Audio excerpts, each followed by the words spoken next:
Assalamualaikum, selamat sore pemirsa. Biokenis kembali hadir menyapa Anda pada sore hari ini dengan kabar terbaru dan teraktual yang akan menemani Anda selama 45 menit ke depan. Kami akan menghadirkan sejumlah kabar dan peristiwa yang ada di Sumatera Barat bersama saya Nurfatwi Anggraini dan rekan saya Oni Badria. Inilah kabar sore selengkapnya.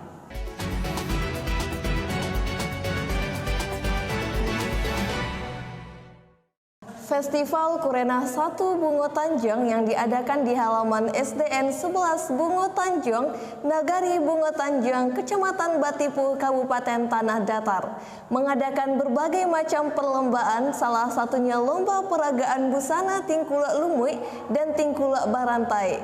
Tujuan diadakan lomba ini untuk membangkitkan kembali pakaian tradisional Minangkabau yang sudah mulai pudar. Berikut liputannya.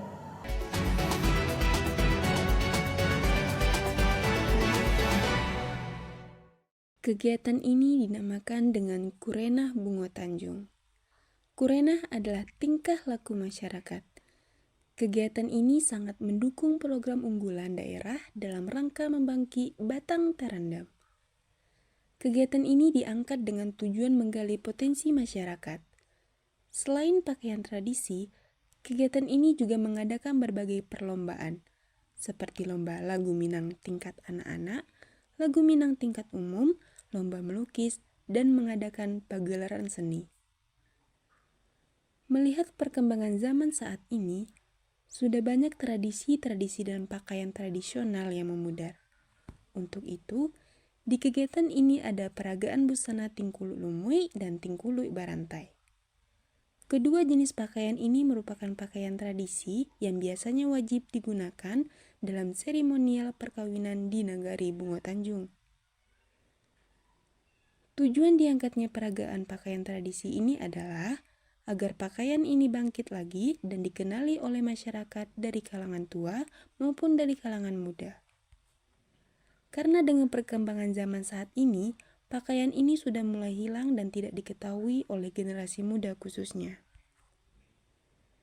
Kegiatan ini juga mendorong ekonomi masyarakat karena pada kegiatan ini menyediakan stand-stand untuk digunakan masyarakat sebagai tempat berdagang.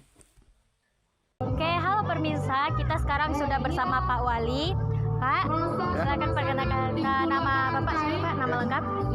Nama saya Yudhistira Anugraha SPD NLP, Wali Nagari Bungo Tanjung, Kecamatan Batipu, Kabupaten Tanah Datar.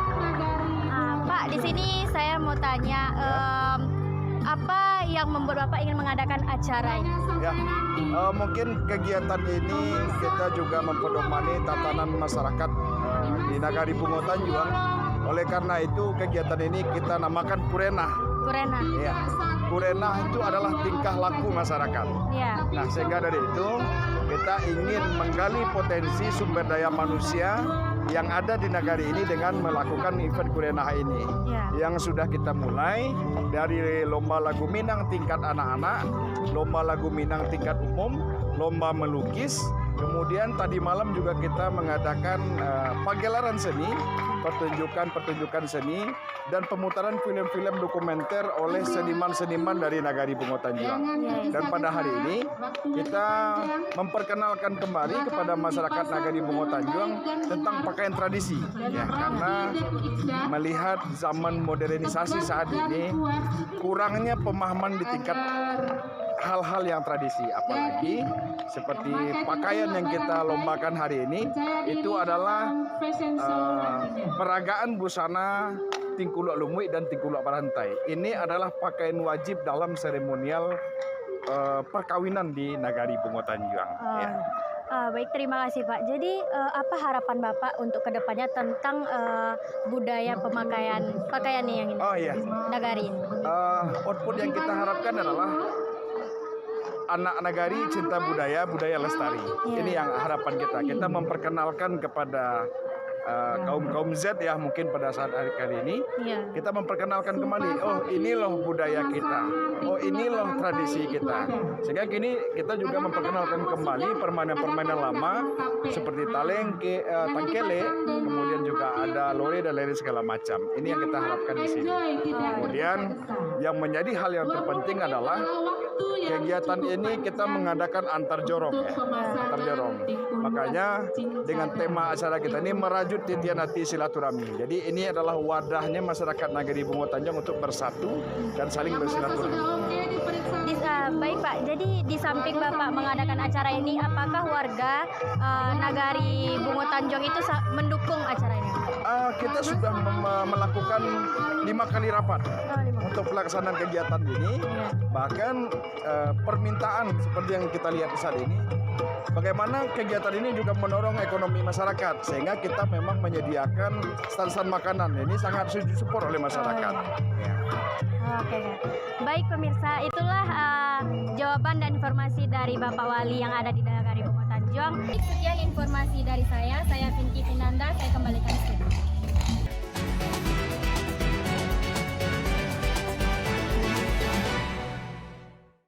Sejumlah daerah di Sumatera Barat dilanda bencana mulai dari banjir hingga longsor.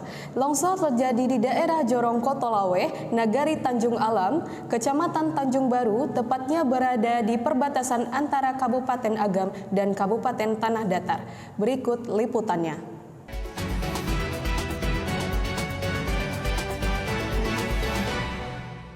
Ruas jalan provinsi yang menghubungkan Kabupaten Agam Sumatera Barat menuju Kabupaten Tanah Datar tertimbun material tanah longsor di Nagari atau Desa Koto Gadang, Kecamatan Baso, sekitar pukul 11 siang waktu Indonesia Barat. Sehingga jalan tidak bisa dilalui kendaraan.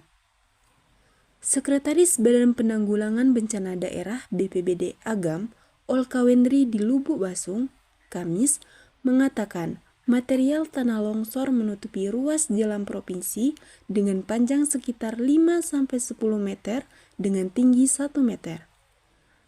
Tanah longsor terjadi akibat curah hujan dengan intensitas tinggi. Akibat dari longsor tersebut, jalan tidak bisa diakses sementara karena ditutupi tanah.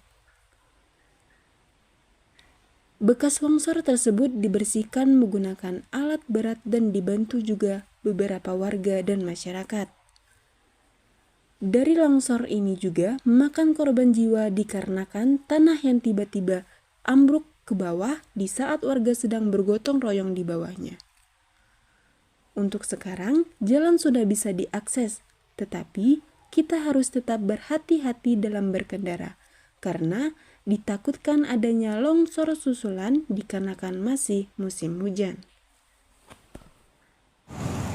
Assalamualaikum warahmatullahi wabarakatuh. Baik pemirsa, saya Ring Kusnita. Saat ini saya sudah berada di lapangan di tempat kejadian longsor bersama Ibu. Selamat sore Bu. Ya, saya akan memberikan beberapa pertanyaan. Yang pertama itu, apa penyebab dari longsor ini Bu? Karena dari longsor ini penyebabnya hujan tidak berhenti ya, sudah beberapa hari ini ya, sudah sampai 4 hari hujan tidak berhenti di sini. Jadi kejadiannya ketika hujan berhenti dan longsor pun terjadi. Apa akibat dari longsor yang terjadi itu? Akibatnya sampai ada korban jiwa yang meninggal. Berarti dari longsor ini memakan korban jiwa ya? Memakan korban jiwa. Berapa orang yang kena dari longsor ini? Satu orang. Ya. Terus bagaimana cara membersihkan dari longsor ini Bu? Apakah memakai alat berat? Memakai alat berat. Ya. Berarti siapa yang ikut andil berarti? Apakah ada warga yang ikut andil dalam? Ada juga warga yang ikut andil dalam membersihkan tempat ini. Baik, terima kasih ya buat wawancaranya. Sama-sama. Baik, pemirsa, saya Ringku Sita dan kru yang bertugas, saya kembalikan ke studio.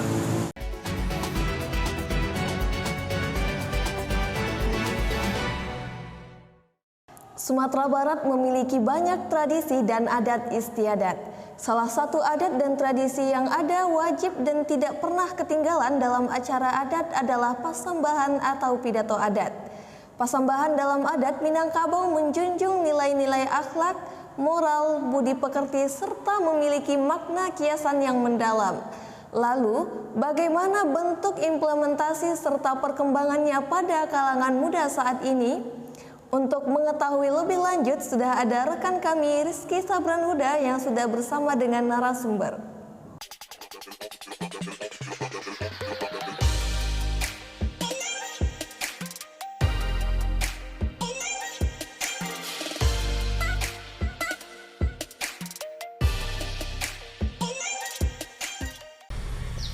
Halo pemirsa, kembali lagi bersama saya Rizky Sabran Huda dalam acara talk show BOK News. Kali ini kita telah kedatangan tamu yang sangat luar biasa, seorang datuk sekaligus masih muda, ya bang? Iya. Dengan abang Muhammad Habib HMD, gelar datuknya Datuk Mangkuto Saindo, ya bang? Iya. Sebelum kita mulai nih bang, kita akan membahas sedikit, berbincang-bincang sedikit masalah pasambahan atau pidato adat nih bang. Sebelum kita masuk kepada pasambahan ini bang, bolehlah sedikit abang bercerita pengalaman abang selama menjadi datuk ini, dari mulai abang diangkat sampai sekarang. Apa sih suka dan dukanya yang abang hadapi, tantangan sekaligus hal yang positif yang dapat abang ambil dari seorang datuk ini? Ya, baiklah. Mungkin ini adalah pertemuan yang sudah ditakdirkan oleh Allah Subhanahu Wa Taala antara kita, untuk kembali mengingatkan generasi-generasi muda kita untuk selalu menjunjung tinggi adat istiadat yang terkandung atau yang ada dalam pasukuan kita, khususnya adat Minangkabau. Jadi ambo sendiri, Muhammad Habibi, Datuk Mangkuto Saindo, ambo akan sedikit bercerita, yaitu pertama, saya diangkat itu ketika saya masih berumur 18 tahun. 18 tahun lebih kurang 18 tahun. Itu di tahun 2017 ya, lebih kurang tuh.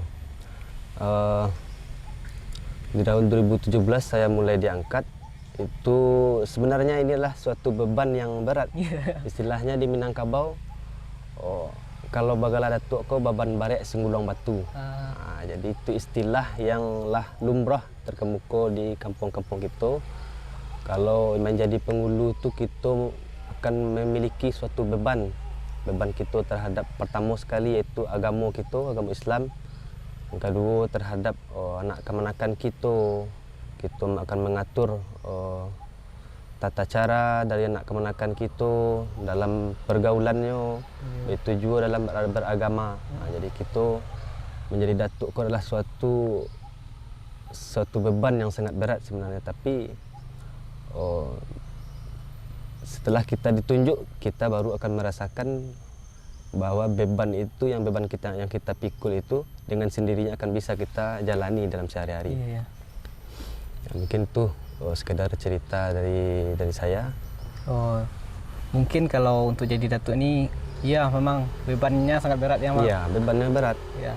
Mungkin kalau kita lihat bang, kalau aktivitas abang sehari-hari selain jadi datuk, apa bang kesibukannya sehari-hari?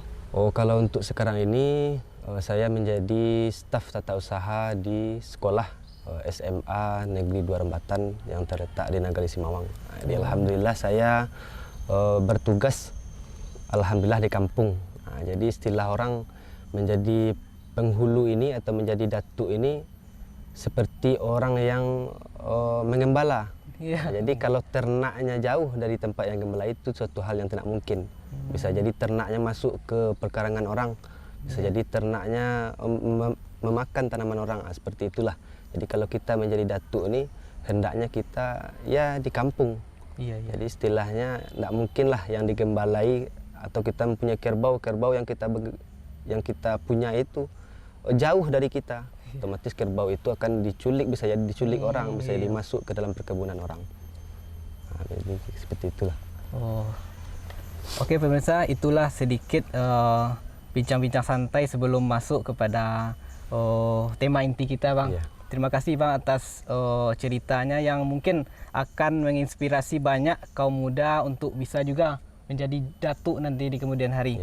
Jadi bang, kita masuki saja pada segmen kali ini, yaitu kita berbicara mengenai berbincang santai aja Bang mengenai pasambahan pidato adat. Jadi kan Abang nih sudah 6 tahun, jalan 6 tahun. Jadi ya lebih kurang 6 tahun, mau masuk 7 tahun. Mau masuk 7 tahun. Jadi pengalaman Abang di sini pasti sudah lumayan lah Bang, dari pertama diangkat sampai sekarang. Ya lumayan lah. Oke, yang saya tanyakan di sini Bang mengenai pasambahan pidato adat ini. Jadi bagaimana sih menurut Abang sebagai Abang jadi datuk dari 2017, bagaimana sih perkembangan pidato adat ini dari masa ke masa Bang? Baik, kalau menurut saya untuk sekarang ini mungkin istilah pidato pasambahan ini bagi generasi-generasi muda suatu hal yang mungkin bisa dibilang tidak terbiasa mereka untuk melihatnya lagi. Sebab udah terpengaruh oleh teknologi yang semakin canggih. Anak-anak kita sekarang ini lebih hobi untuk bermain HP dan lain sebagainya, pergaulan yang begitu bebas, dan tembok dari pertahanan untuk adat istiadat kita itu sudah budaya asing sudah masuk pada kita sudah lalai dengan segala hal. Jadi kalau untuk sekarang ini minat ya. Iya, minat. Jadi minat generasi muda untuk mempelajari pidato pasambahan ini itu sudah mulai berkurang. Tapi ya sudah mulai berkurang. Tapi mudah-mudahan kita berharap dengan adanya program-program unggulan dari gubernur kita ataupun bupati kita mengenai adat istiadat ini, mudah-mudahan ini menjadi penunjang bagi kita supaya kelestarian adat istiadat tentang pidato pasambahan ini tetap berlangsung di lingkungan kita. Kalau untuk di kampung-kampung itu, kalau untuk pidato pasambahan itu masih dilaksanakan. Contohnya bagi kami di Nagari Simawang itu pidato pasambahan itu masih di setiap rangkaian acara, baik itu pernikahan, baik itu kematian, baik itu batagak pangulu, dan turun mandi atau istilah kaminya ketika anak lahir itu ada turun mandi, itu masih kami pakaikan pidato pasambahan. Jadi mungkin ini nih hal pidato pasambahan ini mungkin di perkotaan itu sudah mulai memudar, sebab karena mereka sudah tidak terbiasa lagi dengan budaya kampungnya, sementara dia sudah berada di lingkungan yang begitu besar pengaruh dari luar. Apalagi kalau kita sudah, apalagi Rizky sebagai anak kuliah ya, kuliah di Batu Sangkar, kampung di Pasaman. Pasaman ke Batu Sangkar itu sudah mungkin sudah berbeda lagi teman yang kita dapatkan, bisa jadi dari daerah-daerah lain. Jadi gitu. Itu mungkin kalau untuk minat sekarang ini sudah jauh berkurang dari generasi-generasi muda kita untuk mempelajari pidato pasambahan. Nah Bang, tadi kan setelah Abang jelaskan bagaimana perkembangan pasambahan ini, ternyata di sisi lain di kampung-kampung masih ada Abang yang menerapkan nenek mama yang masih menerapkan pasambahan ini pada generasi muda. Sedangkan di kota-kota itu sudah mulai memudar. Kalau kita lihat dari kasat mata kita kan itu sudah mulai memudar. Itu betul Bang. Dan kemudian Bang, timbul juga pertanyaan lagi Bang. Kalau kita lihat di kampung-kampung, apakah masih banyak generasi muda yang berminat untuk melanjutkan atau bagaimana minatnya untuk pasambahan ini Bang, untuk pidato adat ini, apakah masih bersemangat mereka untuk melanjutkan supaya pidato adat ini tidak pudar dikekang oleh masa? Jadi kalau untuk supaya masyarakat atau khususnya anak-anak muda kita sekarang ini lebih minat untuk belajar pidato pasambahan ini, sebenarnya juga harus ada dukungan. Jadi dukungan dari yang tua-tua, karena pidato yang dipelajarinya ini tentu dapatnya dari orang yang tua-tua. Bahkan bukunya mungkin tidak ada, dia tidak mempunyai buku, otomatis mama atau datuknya ada memiliki ilmu atau buku dan sebagainya. Itu juga jadi sumber dari pidato ini tentu dari yang tua-tua di kampung tersebut. Kalau kami di Nagari Simawang, khususnya kalau saya di Jorong Batu Limba, itu kami menggerakkan generasi-generasi muda ini untuk berpidato pasambahan.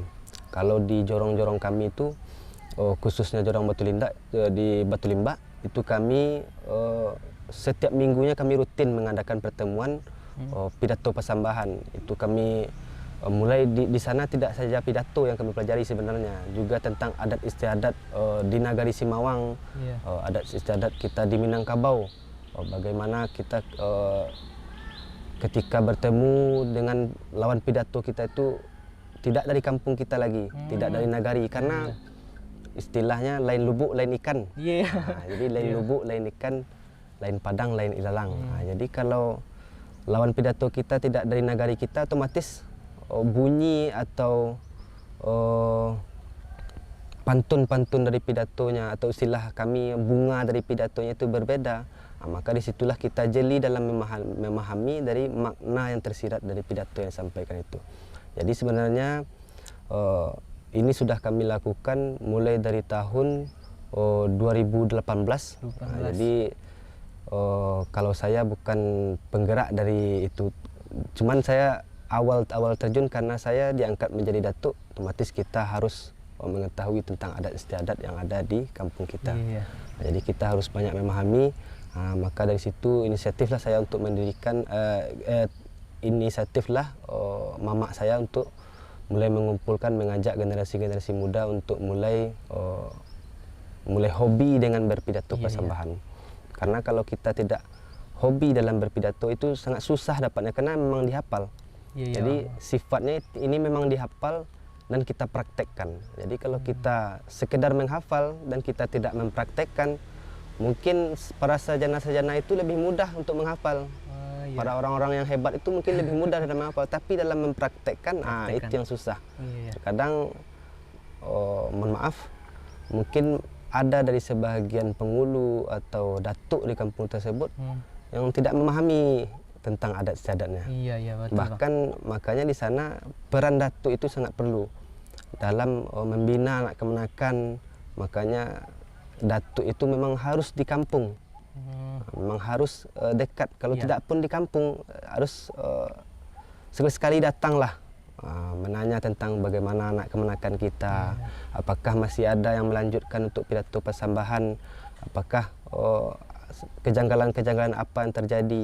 Itu peran datuk, itulah peran datuk. Jadi tidak hanya untuk pidato persambahan, tetapi seluruhnya itu di KOP harus tahu datuknya gitu. Maka peran datuk di sana untuk pidato persambahan ini juga cukup besar. Karena kalau generasi muda kita ingin kita bangun, tentu dari datuknya terlebih dahulu. Kalau datuknya tidak pandai, otomatis nak kemenakannya kami tanya, datuknya saya nak pandai lah. Gitu. Bahasa dari nak kemenakan kita gitu akan muncul bahasa-bahasa seperti itu. Nah Bang, berarti peran datuk di sini sangat perlu agar persambahan ini tidak pudar dikekang oleh zaman, enggak Bang? Jadi di sini Bang, mungkin masuk saja kita pertanyaan selanjutnya. Ini pertanyaan terakhir Bang. Apa sih nilai-nilai yang dapat kita ambil dari pidato adat ini? Apa sih makna dari persambahan ini kalau diserap oleh generasi muda dengan baik? Ketika generasi muda menyerap persambahan ini dengan baik, apa sih yang timbul Bang, nilai-nilai yang akan nilai-nilai positif yang terangkat pada karakter generasi muda tersebut Bang? Kalau untuk nilai-nilai yang terkandung dalam pidato adat ini, pidato persambahan, itu mencakup tentang, pertama kita harus tahu itu persambahan itu asal katanya dari mana, makna dari persambahan itu apa. Di persambahan, sambah. Dalam bahasa Indonesia sambah yang bermakna sembah, yaitu kita memuliakan. Memuliakan. Kalau dalam kita berpidato persambahan itu tentu kita memuliakan tamu-tamu yang datang. Karena di dalam kita duduk bersama-sama itu tentu kita, tamu yang datang itu tentu tamu yang kita undang. Karena dalam pidato kita pun berbunyinya seperti itu. Dalam pidato persambahan, tamu-tamu yang kita undang itu kita hormati, kita muliakan. Jadi itulah persambahan. Jadi makna yang terkandung, contohnya kita mengambil keputusan itu selalu dengan musyawarah. Kalau dalam pidatonya itu ndak tamakan nabih, istilahnya. Takut badan ka berutang, cameh badan naik ka mati. Otomatis dia ingin tidak putus sama dia. Yang disampaikan maksud dari contoh dari si Pangka kepada si Alek, tidak putus oleh dia. Jadi dia musyawarahkan kepada datuk-datuk yang lain, mamak-mamak yang lain. Ujungnya nanti kepada datuk. Jadi nanti kata putusnya itulah yang muncul dari datuk. Jadi umumnya itu kita harus dalam berpidato itu kita mengambil keputusan itu dengan musyawarah, musyawarah mufakat. Nah, itu nilai yang pertama. Terus nilai yang kedua kita menghormati. Jadi kita menghormati lawan pidato kita itu, baik itu dia pun kecil ataupun kita tidak boleh menganggap remeh lawan pidato kita. Nah, itu kunci kita dalam berpidato. Jadi kalau kita sudah menganggap lawan pidato kita itu rendah dari kita, nanti imbas baliknya pada kita. Karena kita sudah menganggap remeh, bisa jadi yang kita anggap remeh itu lebih hebat dari kita. Nah, itu sudah banyak kita temukan tuh. Jadi orang-orang yang sering dalam berpidato itu ada yang ketawa-ketawa, bahkan ada yang dengan teman sampingnya ketika dia berpidato, lawan pidatonya itu melihat ke dia. Tapi setelah lawan pidatonya menjawab, dia tidak menyimak lagi. Seakan-akan dia udah paham maksud dari pidato. Nah, itu kadang dia berbicara dengan teman sebelahnya, itu sebenarnya hal yang tidak boleh kita lakukan ketika kita sedang berpidato. Jadi kita memuliakan, kita harus muliakan lawan pidato kita itu, walaupun dia kecil dari kita, harus kita muliakan. Nah, itu nilai yang terkandung. Sebenarnya banyak nilai yang terkandung. Satu lagi yaitu tentang apakah yang kita sampaikan itu sudah sesuai dengan istiadat kita. Contohnya kita dalam perkawinan, ketika menjapui marapulai istilahnya, kita harus menyimak dan mendengarkan dari perkataan yang disampaikan oleh si pangka tadi. Setelah itu baru si jamu menjawab dengan apa yang telah dia dengar dari si pangka tadi, dia ulang kembali kalimatnya. Berarti kita harus menyimak dari penyampaian pidato yang disampaikan oleh baik itu si pangka atau si alek. Jadi dengan menyimak itulah kita akan tahu apakah nanti ini sesuai dengan adat istiadat kita di Minangkabau, apakah yang disampaikannya ini menjadi janggal bagi kita. Jadi seperti itu. Nah, pemirsa, itulah sedikit mengenai ulasan seputar Pasambahan. Jadi tidak hanya datuk yang berperan sebagai penggerak bagi generasi muda untuk berminat dalam Pasambahan ini, untuk berminat dalam melestarikan pidato adat ini. Ternyata peran pemerintah juga sangat diperlukan, Bang ya. Dengan program-program misalnya mungkin lomba pidato adat mungkin, Bang ya, tingkat nasional mungkin. Inilah pesan kami kepada para audiens yang menonton, terkhusus kepada pemerintah setempat, bahwasanya peran nenek mamak juga penting, tapi peran dari pemerintah sendiri untuk memberikan program-program unggulan seputar adat juga sangat diperlukan. Mungkin hanya itu bincang-bincang santai kami dengan Bang Habib sekaligus Datuk di Nagari Simawang. Saya Rizky Sabran Huda dan segenap kru yang bertugas pamit undur diri. Kami kembalikan ke studio.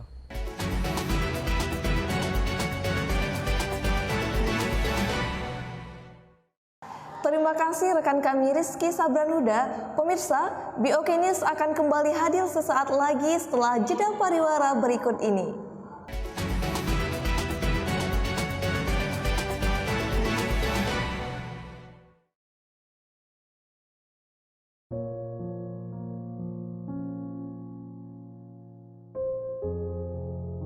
Kusam bukan leh.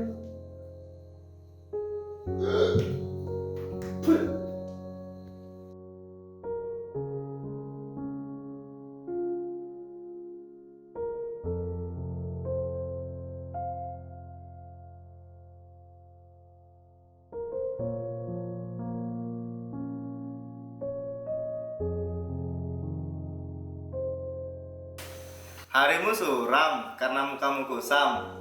Pakai ini. Sekali putaran, setengah putaran, bersihkan sel kulit, mati dan kotoran. Lalu menyilang, komedo berkurang. Bilas. Kok masih kusam? Multivitamin. Ini dong. Wajah bersih cerah seketika, siap. Fair and Lovely Facial Foam.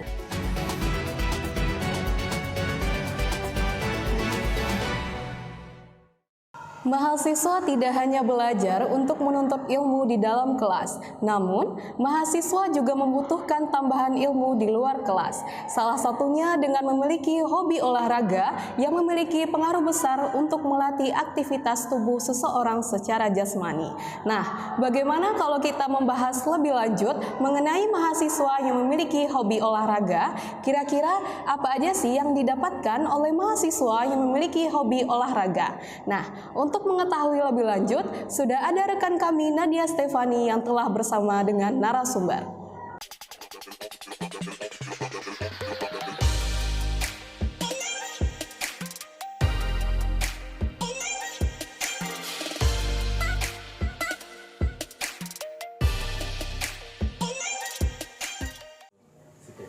Assalamualaikum warahmatullahi wabarakatuh. Selamat sore pemirsa, kembali lagi ke acara kita program Talkshow BOK News bersama saya Nadia Stefani dan narasumber kita Bang Irfan. Selamat sore Bang Irfan. Selamat sore Nadia. Apa kabar ya Bang Irfan? Alhamdulillah sehat. Nadia sehat? Alhamdulillah sehat Bang Irfan. Sebelum kita mengenal lebih lanjut lagi tentang Bang Irfan, di sini saya ingin membacakan sedikit informasi CV tentang Bang Irfan. Bernama lengkap Muhammad Irfan, lulusan S1 pada program studi komunikasi penyiaran Islam pada Universitas Islam Negeri Mahmud Yunus Batu Sangkar tahun 2023, memiliki pengalaman organisasi sebagai Ketua Umum pada unit kegiatan mahasiswa UKM Olahraga Universitas Islam Negeri Mahmud Yunus Batu Sangkar. Pendidikannya Madrasah Ibtidaiyah Negeri Min Sungai Tarap 2007 sampai 2013. Madrasah Sanawiyah Negeri MTSN Batu Sangkar 2013 sampai 2016, Madrasah Aliyah Negeri Man 2 Batu Sangkar 2016 sampai 2019, dan yang terakhir Universitas Islam Negeri UIN Mahmud Yunus Batu Sangkar 2019-2023 dengan predikat pujian dan IPK 3,76. Pengalaman organisasi anggota OSIS MTSN Batu Sangkar 2015, anggota OSIS MAN 2 Tanah Datar 2017 sampai 2018, Ketua Jurnalistik MAN 2 Tanah Datar 2018 sampai 2019, Sekretaris Bidang Futsal UKM Olahraga UIN Mahmud Yunus Batu Sangkar 2020, Ketua Umum UKM Olahraga UIN Mahmud Yunus Batu Sangkar 2021, dan terakhir Dewan Pertimbangan Organisasi UKM Olahraga UIN Mahmud Yunus Batu Sangkar 2022. Bang Irfan, Ya, sedikit mau tanya nih Bang Irfan. Akhir-akhir ini setelah kuliah nih, maksudnya setelah wisuda ini, kesibukan Bang Irfan itu apa aja ya? Untuk sekarang lebih menyibukkan diri sih Nat.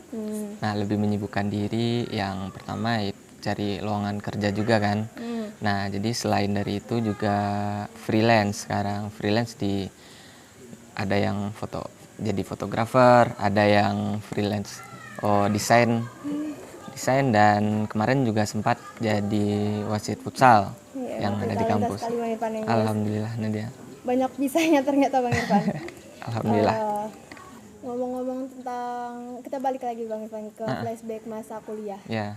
Abang kan masuk UKM Olahraga. Di satu sisi lagi Abang juga mahasiswa UIN yang jurusannya komunikasi. Bagaimana Abang bisa mengatur waktu Abang dari UKM sama kuliah?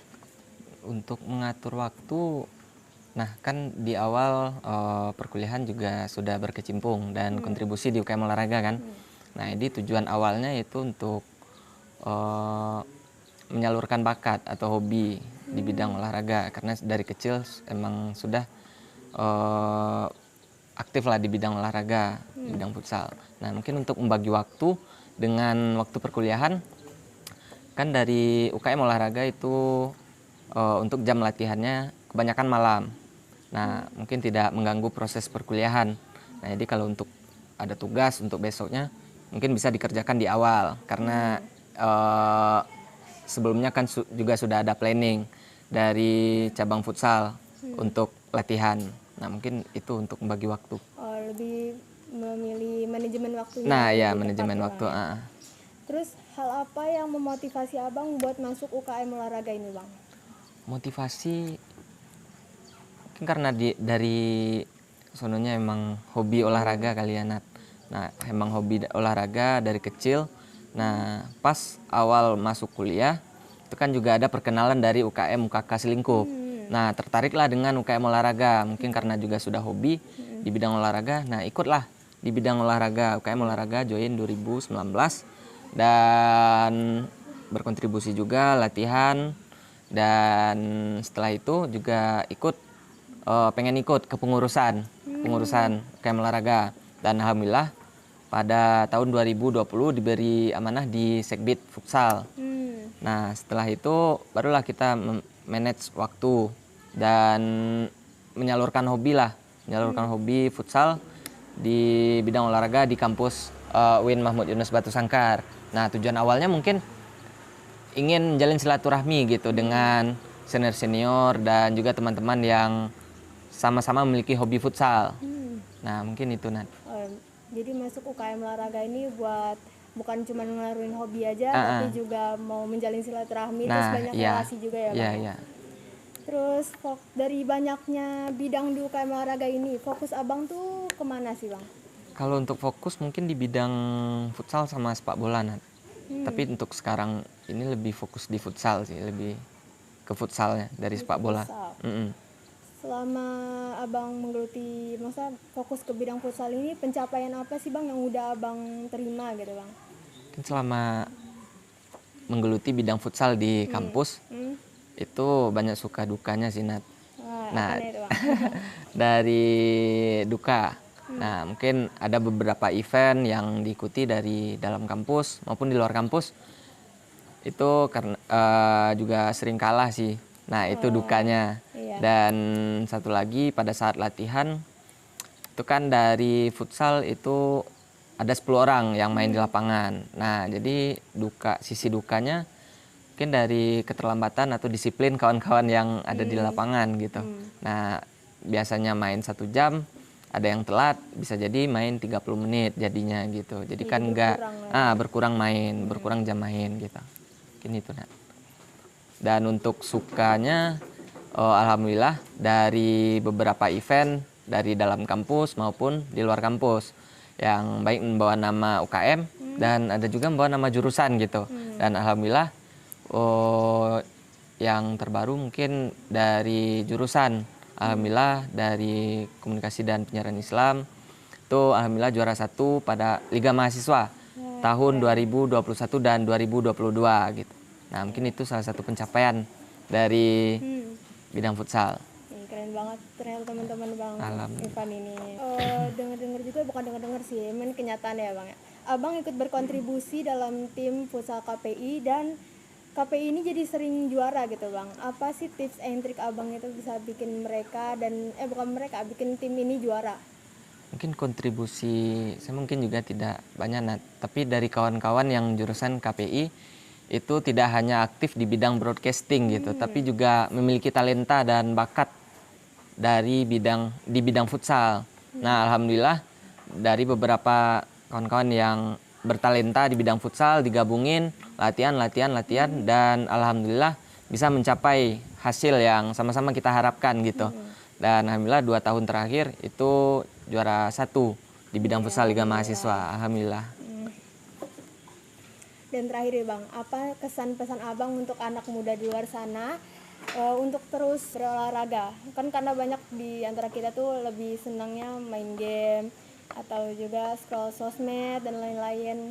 Bisa Abang beri sedikit motivasi, Bang? Ya. Nah, mungkin untuk pesan untuk kawan-kawan yang di rumah yang suka nge-game dan yang kaum rebahan juga. Nah, mungkin untuk olahraga itu penting lah buat tubuh kita, bidang olahraga. Jangan sampai kita cuman di rumah hanya cuman tiduran, makan gitu. Tapi cobalah untuk mencari kegiatan olahraga di luar gitu. Karena di sini saya berpikiran 1 tetes keringat itu adalah ribuan sahabat. Nah, jadi di sini saya tujuan olahraga untuk menjalin silaturahmi gitu dengan orang-orang baru. Dengan olahraga saya bisa mengenal teman-teman yang di luar kampus ataupun di luar daerah gitu, itu karena futsal. Dan saya berpesan juga pada kawan-kawan yang di rumah, kaum rebahan, jangan rebahan mulu dan cobalah cari kegiatan olahraga di luar. Karena bisa selain kita mendapatkan tubuh yang sehat, kita juga bisa menjalin relasi dan silaturahmi dengan orang di luar gitu. Mungkin itu. Baik, sekian talkshow kita hari ini. Kesimpulannya dapat kita ambil kalau misalnya olahraga ini bukan cuma membuat badan kita sehat, terus kita jadi lebih bugar lagi, tapi kita juga bisa menjalin silaturahmi dengan banyak orang. Nah, tuh. Sekian dari saya Nadia Stefani, kembali ke studio.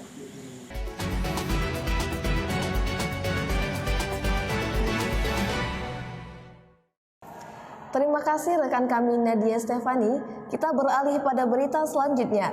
Destinasi wisata alam yang ada di Sumatera Barat memiliki berbagai macam keindahan.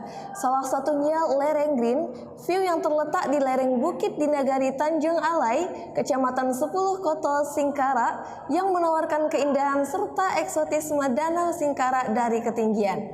Berikut liputannya.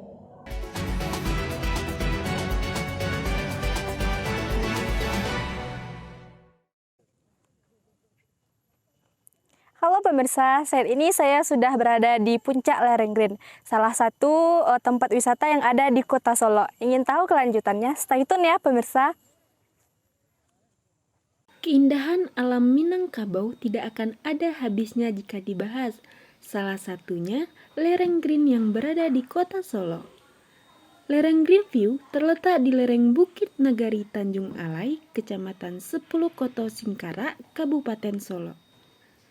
Salah satu destinasi wisata baru tersebut menawarkan keindahan dan eksotisme Danau Singkara dari ketinggian dengan view yang sangat mempesona. Destinasi wisata lereng Green ini menyuguhkan pemandangan Danau Singkara yang sangat indah dan memanjakan mata bagi yang melihatnya. Hembusan angin sepoi-sepoi yang terasa sangat sejuk dan asri, dan juga dari ketinggian kita dapat melihat barisan penggunungan yang berada di tepi Danau Singkara. Dari atas ketinggian ini, kita juga dapat melihat pemandangan sebagian kota Solo dan juga seluruh Danau Singkara yang elok dipandang oleh mata.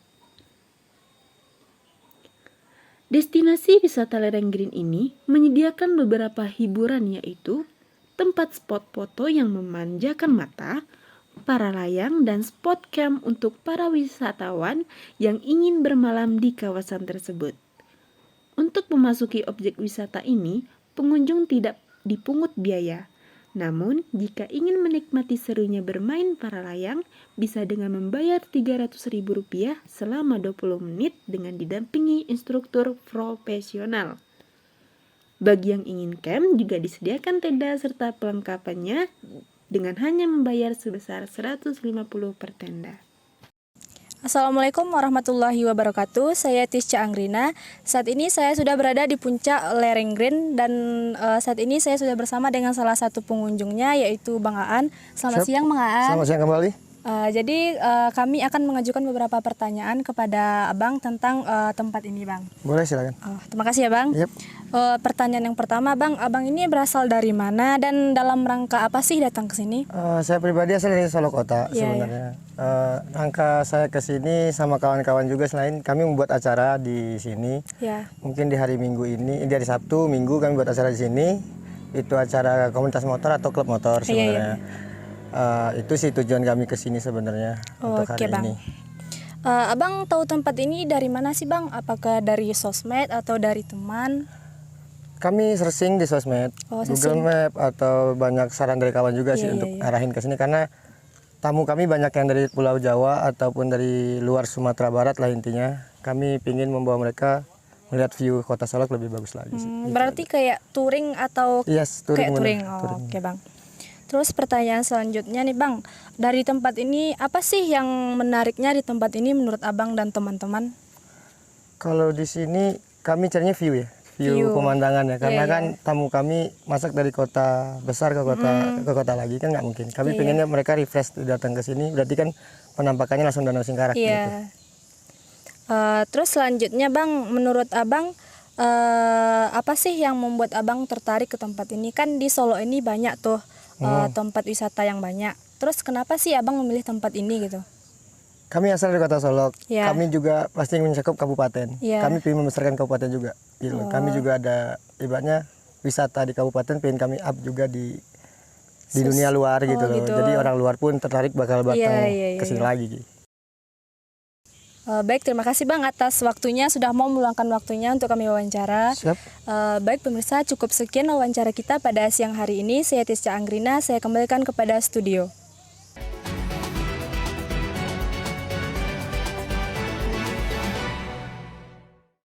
Informasi tadi sekaligus menutup perjumpaan kita dalam BOK News sore ini. Saya Nurfati Anggraini dan rekan saya Oni Badria beserta segenap kru yang bertugas mengucapkan terima kasih, selamat beraktivitas dan sampai jumpa. Wassalamualaikum warahmatullahi wabarakatuh.